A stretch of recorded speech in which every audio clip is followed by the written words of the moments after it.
अभिनेता सयाजी शिंदेंनी आता देशमुख कुटुंबियांची भेट घेतली आहे। मला देशमुख कुटुंबांची काळजी होती म्हणून भेट घेतली।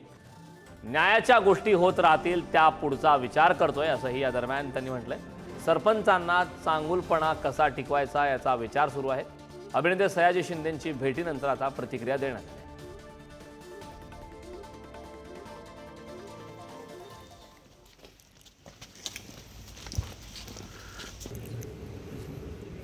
आम्ही त्यांच्याबरोबर आहोत।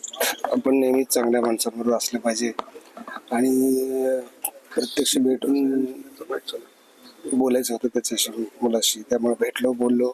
न्यायाच्या गोष्टी तर होत राहतीलच, व्हायलाच पाहिजेत, लवकर होतील अशी अपेक्षा ठेवूयाच आपण। काय म्हणते की एक माणूस मरतो, परत तो रोज रोज मरतो। आपल्याकडे बाजूला बघितलं तर आपण एखादा माणूस मरतो, पण हा असा आत्मा आहे की तो रोज रोज मारला जातोय ना। तर तो रोज रोज जिवंत कसा राहील याचा विचार करायला पाहिजे आणि मात करून पुढे जायला पाहिजे।